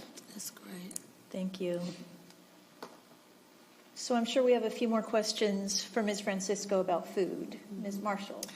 Thank you for all this work. It is just amazing, and it is so affirming to the community and to the people who are doing it. So I have visited a number of sites, and I just get in the car. Of course, we've social distanced. We've been obeying all the rules, but I just get in the car and I give thanks for the incredible folks that are working in those sites. And what I've seen is it's almost becoming a one-stop shop. Again, we've got academic paperwork going out. You've got technology going out. You've got food going out. And on Friday, Second Harvest has come with their food. And then today I got to witness, I know one of our partners, and I'm going to go ahead and say Promising Pages for all the great work. They've prepackaged books so that students aren't rifling through books, but they've handed a package that would be appropriate for the students that live in that home. So it is just amazing, and the smiles and the connections that our students and the cafeteria workers that they see each day. I even got to experience a reunion of a high school student with their elementary school cafeteria workers, which was really cool. So that's great. So I just want, again, this sort of a public service announcement, the shelter in place or the stay-at-home order. Our sites are open. Is that correct? Yes. As far as we know, yes. Yes. They're all saying yes. I haven't heard Food delivery differently. continues, and all those other one-stop shop items will be there. From what I quickly read, looks like the nonprofits that are assisting our families and, again, our community partners who have just come along beside us so seamlessly and beautifully, all that will continue, correct? Yes. Yeah, there's an FAQ, and that, literally, I don't know which camera to look at, but just so people know who are watching this, we'll make a plan, and then everything turns upside down with new guidance or a new executive order, and so that happened this afternoon. As hours before this meeting began, we learned of the shelter-in-place order for Mecklenburg County, which we knew was a possibility to come, but it was issued. We were literally still reading the order as we're ready to come into this meeting. And so we're still assessing everything that's in that order and how it impacts our schools. But there's an FAQ that the county released with the order, and it specifically says when they talk about essential travel, what counts as essential travel. Travel to or from educational institutions for purposes of receiving materials, for distance learning, for receiving meals and other related services. Perfect. So that's good to know. Thank you, Mecklenburg County, for spelling that out. And thank you, Mrs. Marshall, for mentioning that. And I should have done this in the beginning, but I was focused on getting through my slide. I cannot say enough about Kathy Beam, our Executive Director for School Nutrition, and Adam Johnson, our Executive Director for Transportation, for getting all of this going so quickly and fairly seamlessly. And the workers in particular who are staffing these sites and making sure that kids and families get this food that, obviously is being well used with 116,000 meals in a week. So I cannot say enough about them. And you're right, they have smiles on their faces all the time. The numbers are increasing daily. They are. being used. Perfect. Thank you. Any other? I just have one more question. Sure. If a teacher is checking in on a student and finds out that the student's family needs food and cannot get to, I mean, I know we've got this great safety net with all these partnerships with community organizations who are bringing food to families who do not have the transportation to come into our sites, but there are still some children that are slipping through the cracks. As teachers identify who those students are, or as social workers identify who those students are, what should they do? Who should they tell? They just need to call school nutrition because that's already happening, and we're making individual deliveries to families. Okay, Yeah. okay, so it's that phone number for school nutrition, which Correct. will blast Yes. on our social media. And I can give that out right now, and we can continue to blast it out on social media. It's 980-343-6041. 980-343-6041. There's also an email address, which is lunch, LUNCH, @cms.k12.nc.us. All right. Well, thank you very much to all the staff, and I want to thank the board members for all the good questions and just bringing forth all the, the questions that we've been getting from our teachers and parents. I know we spent a lot of time on this portion of the agenda, but this is the most important thing that we're doing tonight. So thank you all for your patience, and I guess we will move on to the next item on the agenda. Madam Chair, can I share something? Oh, yes. Oh, absolutely. Yes.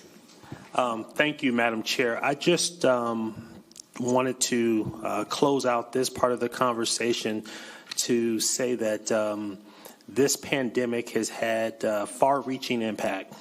And as many families know, we've had to, earlier on, cancel many events because of the health concerns and out of an abundance of caution. And so I wanted to share with the board and share with our families tonight that another event that we're unfortunately having to add to that list are proms for the current school year, the 2019-2020 school year. Communications will be going home to families this week, and we continue to work with families and vendors on this particular matter. We wanted to let families know in a timely manner so that they can plan accordingly. We felt that this was the prudent thing to do. We just unfortunately had to make this decision, but we will continue to work with families and vendors around this topic. All right. Thank you. Am I clear on that proms are canceled? Is that what you're saying?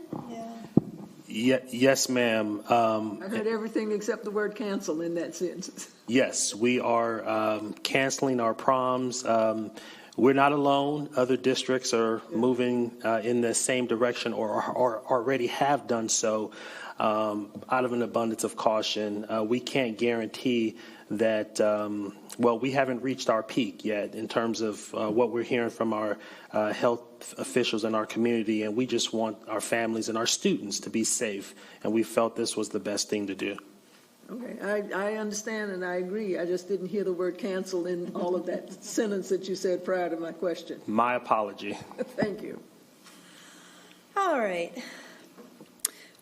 So the next item on the agenda is a little bit different. Ordinarily, we would have a full presentation, management oversight report on transportation. This is something that the Facilities and Operations Committee had heard this presentation recently and recommended that it be shared with the full board and with the public.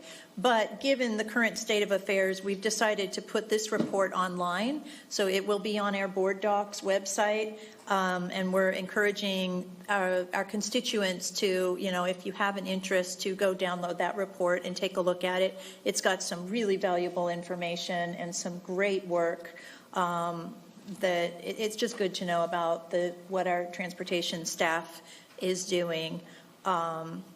But due to our focus on COVID-19 right now, we just decided not to devote a whole lot of time to it tonight. And so with that, I turn it over to the superintendent.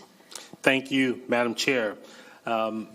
Well, as Mr. Dennis Lacaria is making his way to the podium, Dennis is a consultant working with CMS under the leadership of our Deputy Superintendent of Operations, Carol Stamper.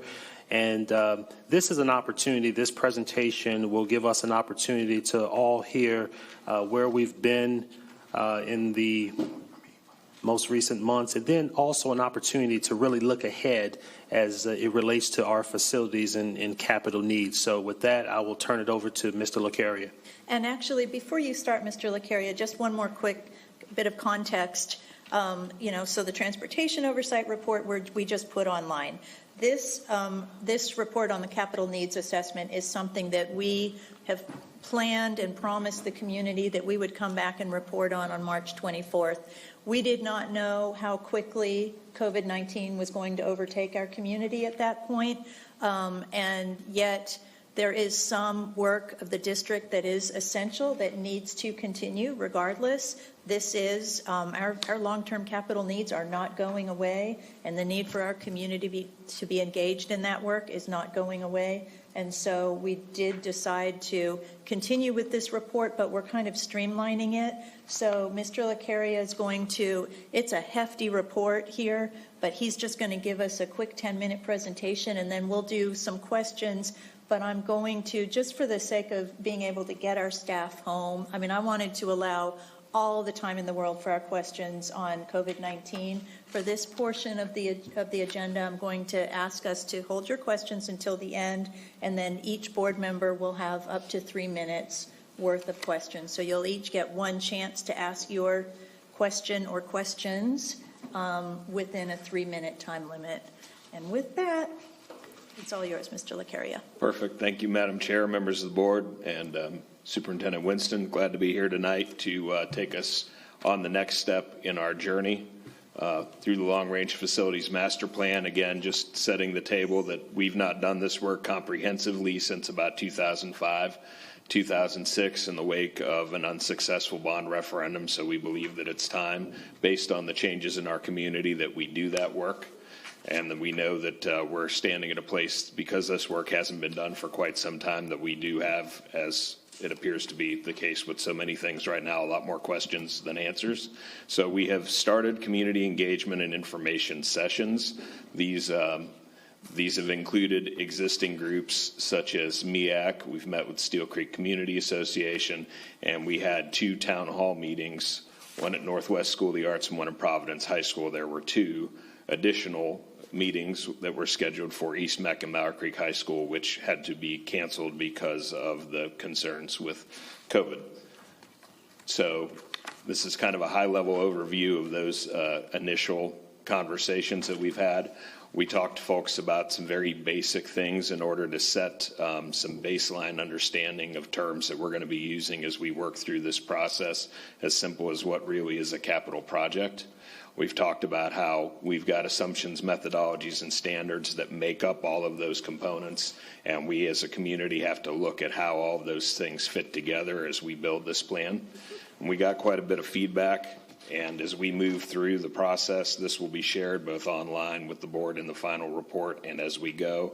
But this is actual photocopies of the cards, the note cards that we received from folks in the town hall meetings. And this came from, again, a variety of different places and people. We had some program topics, and those are the sort of things that this long-range facilities master plan is designed to solve for. Questions about how we prioritize projects, questions about new urban school designs, conversations around what athletic amenities does a high school really have to have, and how does funding work. And then some project-specific topics, which is a thread that we're working in parallel, much like some other things that we're working in parallel, where we'll be going back and having meetings about things that are specific to projects that were in the 2017 bond. We'd set up a couple of those meetings, including with the West Charlotte Alumni Association, which had to be rescheduled again because of concerns around COVID, and we've already rescheduled those, hopefully far enough out that we can have those again.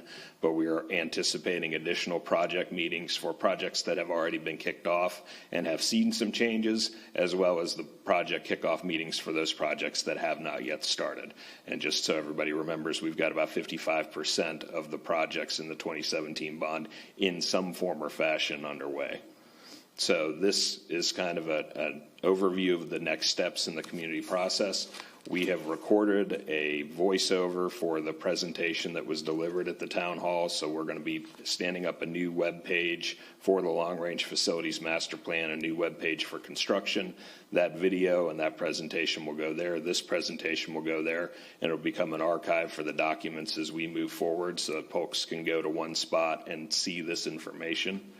And again, just to remind everybody, the overarching timeline that we're working on is to do this work with an eye towards developing a draft capital needs assessment in January 2021, then be able to take that on the road and get feedback on that draft capital needs assessment, synthesize new data as we have new 20th day number, new projection numbers and things in 2021, revise that for 2022, again, take that back to the community, test it again, feed the new information through it, and then work towards what we're still planning for a 2023 capital improvement plan. So again, March, we're going to be standing up all the presentations that we've shared, including this one tonight. And then we're going to figure out how we're going to deal with the community engagement going forward. So those may be Zoom meetings if we're not able to do stuff in person, but we are actively seeking ways to get feedback from the community as we move through this process. It may not be perfect, it may not be face-to-face, but we're committed to collecting that feedback and that information. So the topic for April is building standards and specifications. May, we're going to look at academic standards and specifications, and I say that with the caveat, like everything else, that will be COVID dependent. So if our academic folks have something else that they need to be doing besides supporting this effort, we will adjust the calendar as well. June, we'll take a look at facility condition and maintenance. July and August, we'll kind of pause, see where we are, assess the feedback that we've gotten to that point, and put together an interim report. Then in September and October, we will look at future schools and future designs and start talking about how to build more urban sort of schools, smaller real estate requirements, those sorts of things. November, we'll talk about student enrollment and projections.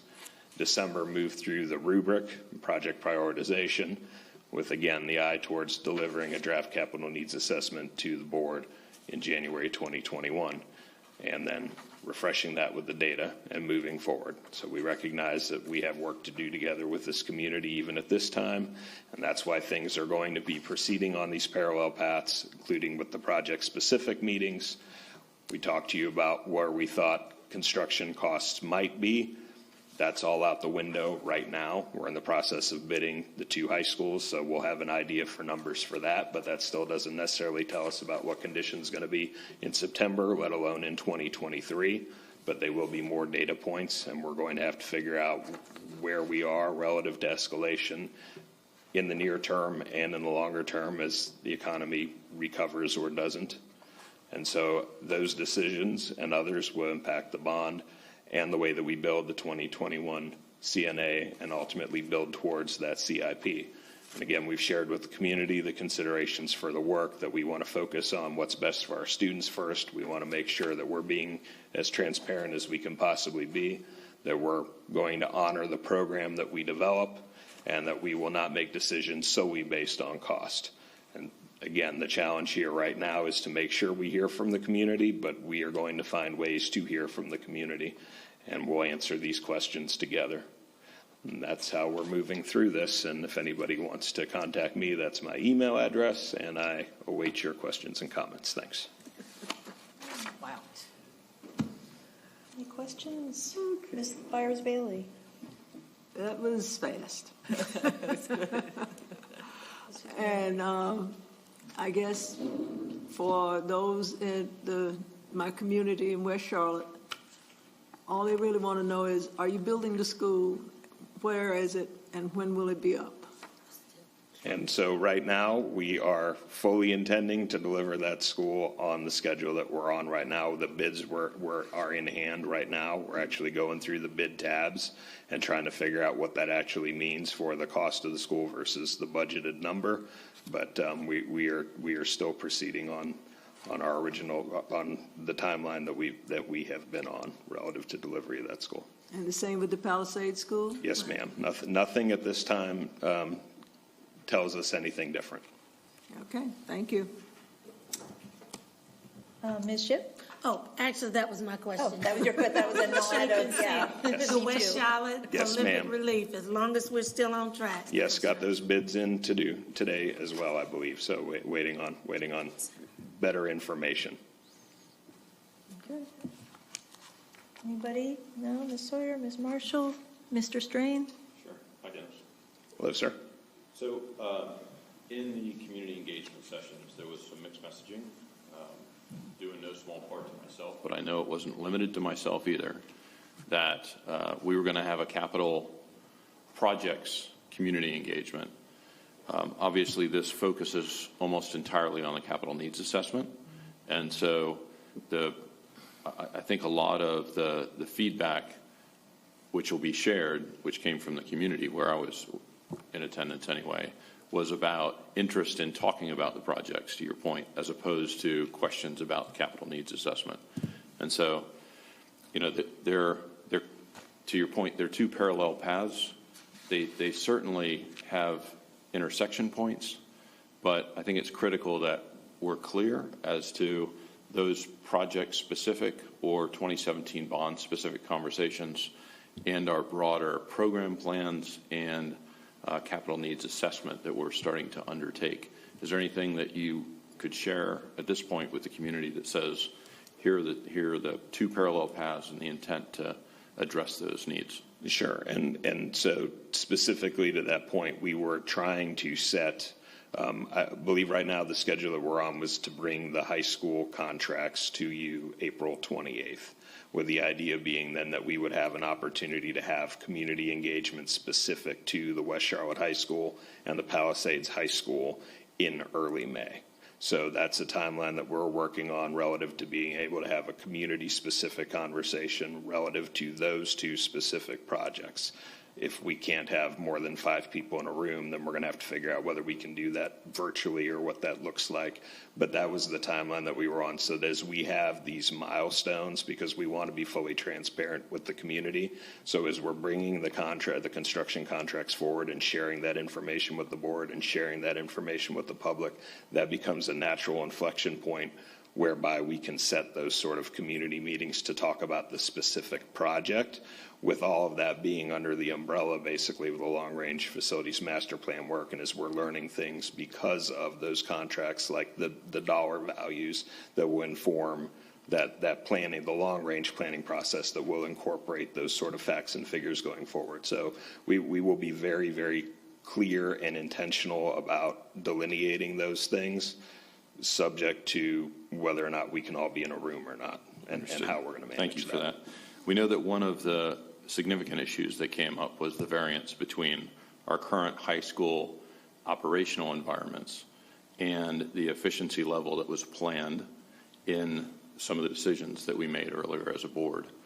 What steps are being taken to discuss and rationalize that variance?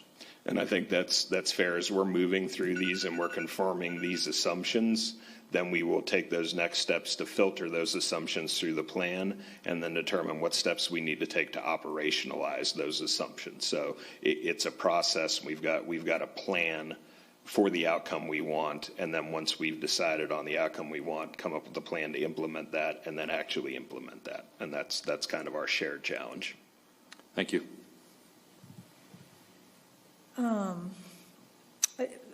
My only question is, I'll just reiterate what Ms. Shipp and what Ms. Byers-Bailey were asking about potential for delays, because as we've, watched shutdowns, I know some folks have asked, has this shutdown the trades and the bidding process. So my understanding from you is that thus far that has not been the case. As of now, that's not the case, and I'm not a constitutional scholar, so with that caveat, there was nothing that I saw in the order that came from the county today that precluded construction activities from continuing to take place, especially construction activities related to government facilities. Mm-hmm. So we don't, in and of itself, expect that anything that happened today is going to impact the delivery of a project. What the world looks like a month from now, my crystal ball's in the shop, but based on where we are right now, we believe we're progressing. All right, that's good news. A little glimmer of light. Well, thank you so much, Thank Mr. you. Lacaria. So our next report is another item of essential business that, cannot stop, even though sometimes it feels strange to do business as usual. But with that, I will let you introduce. Yes, ma'am.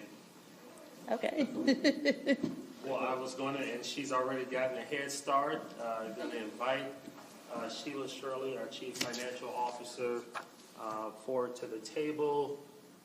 And as we make this presentation, I just wanted to grab a copy of or not a copy. You want this? Y'all are all washing your hands after you touch all these things, right? Everybody's washing their hands. I got my. She's always prepared.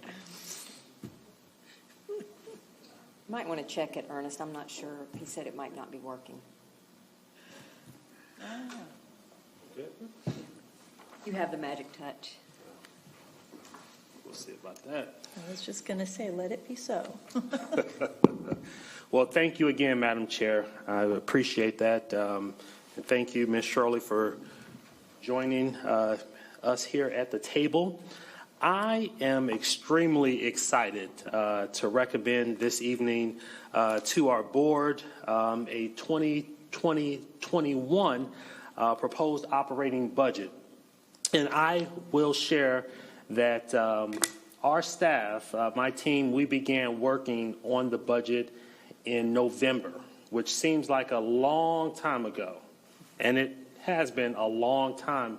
I think we have spent collectively somewhere in the range of 70 hours working on the budget, trying to prioritize and lift up our best thinking. And so what I and Ms. Shirley will present tonight is what we believe is a well thought out, comprehensive budget that does meet the needs of our students and our staff. We have heard in this budget process as recently as a few hours ago from our county partners. And they have shared that the crisis that we're in, COVID-19, while they are not sure what the long-term impact will be, this current situation will have an impact on their revenue streams. They did acknowledge to us that this year and next year will be a challenge for them. So we wanted to share that context with you because we think that's important. We have tried to be very deliberate in terms of what we're asking for, what we're recommending. And even though we face an uncertain financial picture, this budget does address our core needs. Let me move to this slide. So our current state, and I need to acknowledge that while we have spent a great deal of time on the budget, we have encountered a world crisis, a fragile community, and an uncertain financial forecast. And I think it's important to lift that up because we certainly had no idea and certainly could not plan for some of the things that we're seeing now. So what I'd like to recommend is that staff and I continue to work with the board now until the end of April before we actually finalize our budget ask to determine if any changes are needed in light of the recent crisis that we're experiencing. So we have a strategic plan that we're working from, and that our budget request recommendation is grounded in. And as you all know, that our strategic plan has 2 overarching commitments around equity and culture, 3 goals, and 2 strategies that drive that strategic plan. On this slide, you'll see a little bit more detail, some specific actions that help us achieve our goals, and some specific targets that we've actually set. On this particular slide, this is just a reminder of our funding, where it comes from, and how is it used. As you'll note on the chart on the left-hand side, the state provides 58% of our budget, and that is followed by the county at 33%, and federal and other funding at 9%. On the chart on the right-hand side, you'll notice that salary and benefits make up 83% of our budget, and that is consistent with prior years. Purchase services makes up 9%, and supplies and materials are comprised of 4%. I just want to highlight that of the 83% in salary and benefits, about 90% is allocated for school-based staff. And the largest percent of that is our certified staff, our teachers, our counselors, and our social workers. So, what does our community need? We believe that our community needs stability. Our schools are community hubs for many, and they will be the single place that seems like a sense of normalcy, like it was before COVID-19. When we look at our proposed budget and the investments, we believe those investments reinforce the actual foundation, and those fall largely within 3 buckets. They are students, staff, and support. And when I talk about support, we're talking about support for students and staff. We think it's important to highlight that, as we did in the previous COVID-19 update to the board. So now I would like to talk about some specifics, things that we're proposing to support that foundation. And I will start with sustaining operations. You'll notice that the first item is around House Bill 90, enhancement teachers, local supplement. This would be year 3 of our K-3 class size reduction. And these teacher positions would be for art, music, physical education, etc. The next item is the commitment that we've made to our modernization project. This would be year 2 of a 3-year project. The next category is investing in employees. The first item, phase 2, market rate adjustment for our hourly staff to increase that minimum to $14.11 an hour. This would be the second step in that process. You all will recall that this school year, the board actually moved that amount to $13.22, and our ultimate goal in the immediate future is to move that amount to $15 an hour, and that $14.11 is sort of a midway point to get us there.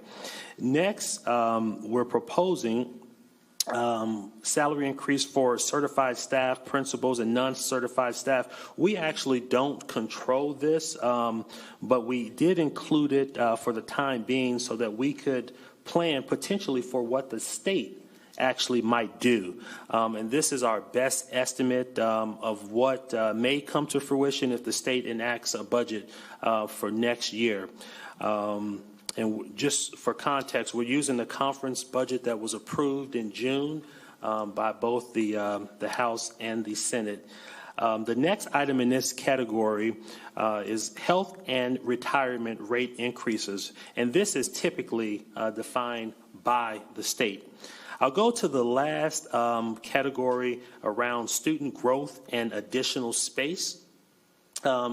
We do have to account for enrollment growth, charter school cost, and additional staffing, school resource officer contract, maintenance and operating costs for 1 new and 2 replacement schools. The 1 new school is the Ray Farm STEAM Academy, which will be a K-8 school, and the 2 replacement schools are Collinswood and Montclair.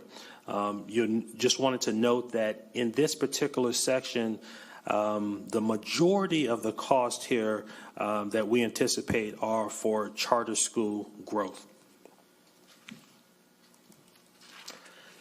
Next, supporting our kids.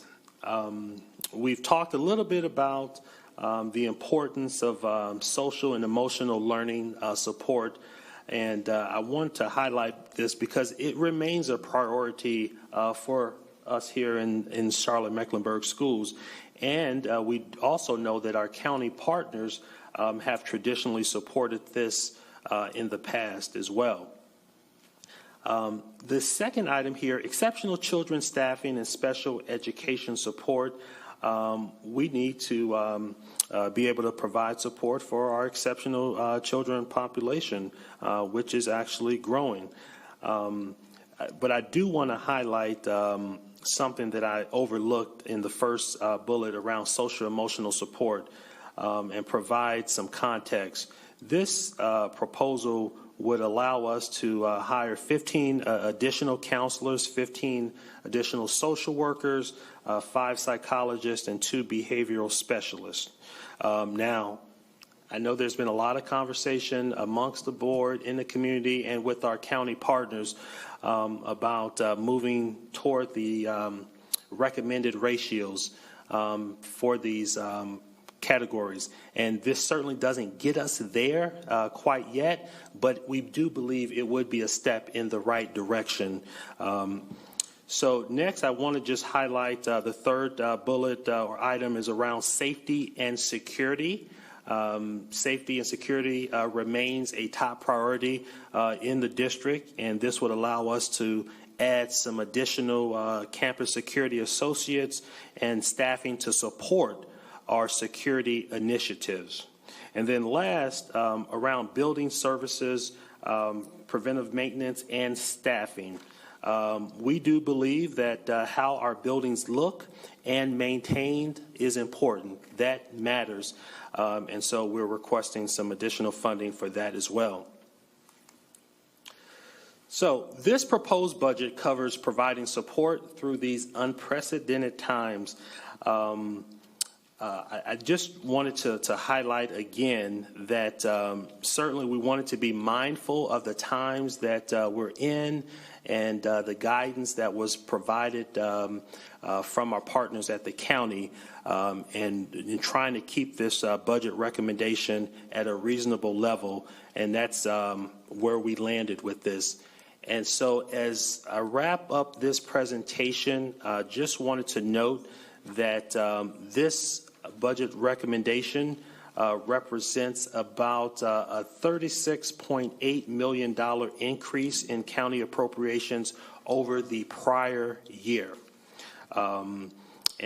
We really did limit this request for the most part to the things that we're just obligated to do as a district. Okay. And then I wanted to highlight some next steps in this process on April the 8th, whether that be in person or virtually. We're scheduled to have a public hearing on the budget recommendation. And then later in April, on April the 28th, the board is scheduled to approve the 2020-21 operating budget. And so I want to thank you all and would like to open the floor to any questions that you may have. And before we go to questions, just a little more context that since we're probably moving into electronic meetings in the foreseeable future, we are going to figure out the protocol for how, for the public hearings, for how people can submit their feedback and have us read that into the record. So stay tuned on all of that. That's part of the brave new world that we're adapting to. But because of the bylaw that we suspended at the beginning of this meeting, that frees us up to do that. And again, in a normal year, in a normal budget cycle, this would be our night for sort of high-level conceptual questions, and then we would have a couple of board workshops where we'd really dive into the nitty-gritty and really, ask our detailed questions. Hopefully we can still do that, but that will be most likely electronically. We'll do some board workshops that are electronic and open to the public through Zoom or some platform like that. So just know that that is to come. But while it might seem odd to be moving forward with this business at a time like this, we have to have a budget for next year. And we have to present that budget request to the county by a certain date in May, regardless of what's going on in the world. And so this is just some of that essential business that must go on. And thank you all for showing up for it tonight, although we do not begrudge those who were not able to join us tonight because, health and safety comes first right now. So with that, any questions?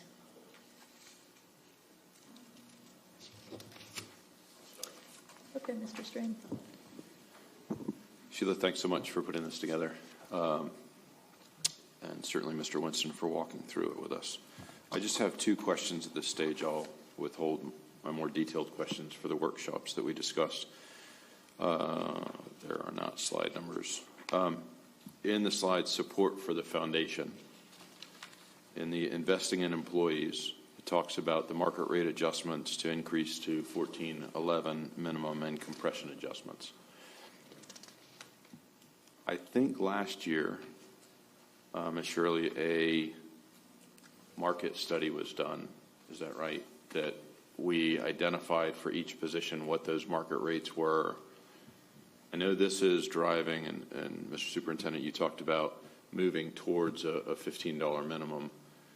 I'd like to better understand the differentiation between the market rates for those positions and what we're moving to.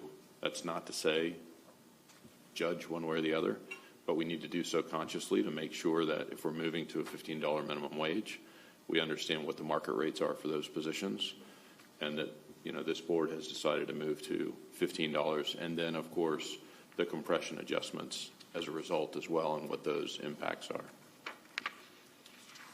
Yeah, I'll have to defer that to Christine, but I will ask her to share that information. Okay, thanks. Because that decision was made I understand. last year in terms of, we talked about that, but we Yep. made the decision that we were going to proceed with the movement. And you recall, we went to 1322. I think you raised that same question last year, so we can revisit that. Thank you.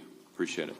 And then on the following slide, supporting our kids, we certainly had a conversation last year about SROs and CSAs in our elementary schools, and we were there was certainly a staff recommendation that we started moving down that road.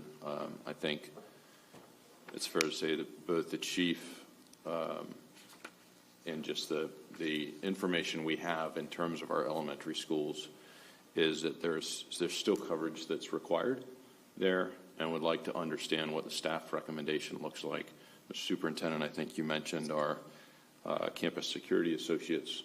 I don't know what that means in terms of the context of the elementary schools, but I'd like to make sure I understand what your recommendation is in that space that's represented here. So specifically, we're asking or recommending that we bring on 15 additional campus security associates, and that would be at the secondary level to help provide coverage there. As the board knows, one of the things that we did this year with your support was to expand our security screenings at our schools. We began previously at the high school level, and we expanded that into the middle schools, and we need some additional staffing to help us continuously carry out that initiative with fidelity. And so that would be the bulk of this particular request. The other part of it would be to help support our security initiatives.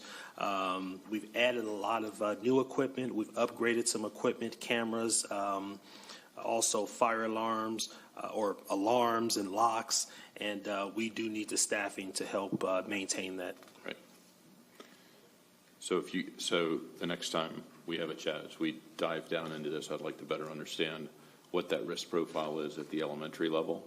That certainly staff identified as a need last year, and would like to better understand that in terms of you not bringing it forward this year. Okay. Thanks. Will do. Yes, sir. Anybody else? Ms. Marshall?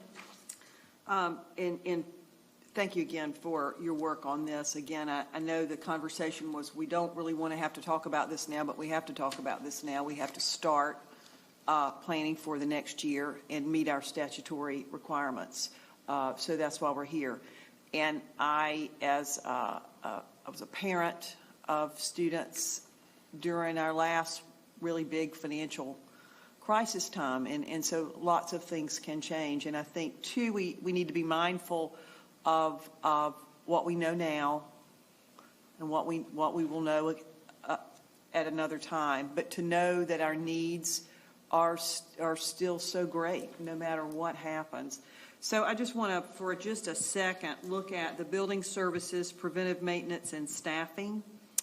I think that the building service preventive maintenance is by and large the biggest part of that. It's $5 million. It's $5 million. And so, and that really is, it's all of us understand on our own houses that if we do some preventive maintenance, it makes the dollars that we've put in that capital asset go much, much further. So this is spending some money to save some money, really. And I think that that's something. But I also want us to think about, too, in terms of the environment that we're in, and I believe the environment we're going to be in our bathrooms, our facilities were not built for pandemics.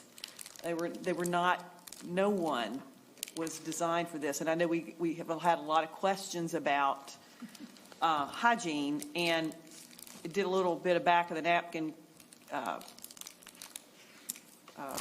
calculation, and I think we've sort of one window, several of us figured out that it might take in our large high schools a custodian the entire day to fill up all the soap dispensers one time. So we may need to look at, in terms of personnel to help with that, and even fixtures that accommodate a different environment. We've had to adjust with security as we've gone through time. So I think this is something, as we are looking at this right now and things to talk to the county about, that's something we need to consider. I think anything involved in plumbing, anything involved in hygiene, and the maintenance of our buildings is really important, because that's going to make our academics more fruitful for our students and keep our students safe. So I just want to put that out there to be thinking about, and knowing that this building preventive maintenance is really important. How do we keep going with that and do the things that we need to do in the future? Thank you. Ms. Sawyer? I think following up on that is the sort of personnel part of that, keeping our buildings clean and well maintained. And I know with our current pay structure, we've had a hard time keeping custodians because we just don't pay enough, don't pay competitively with other opportunities in the town. And I would love for us to look at, what the differential would be to go from that $14.11 to $14.75 or closer to $15, so that we can, our funding partners can know what that differential is and know what we're facing if we want to be competitive in our hiring. Ms. Shipp? I just wanted to add on that, too. This is so critical this time, as Ms. Marshall mentioned, and even Ms. Sawyer. This is important, too, as we look at the formula for how we decide the number of custodians in a building. because right now, when we're talking about deep cleaning, of course, we have the opportunity now to use additional staff, such as our bus drivers and maybe some other hourly employees, but on a regular basis, we're talking about schools that are older facilities with only 2 custodians working an entire building. Maintenance is definitely tougher in an older building as opposed to a new building as we maintain cleanliness.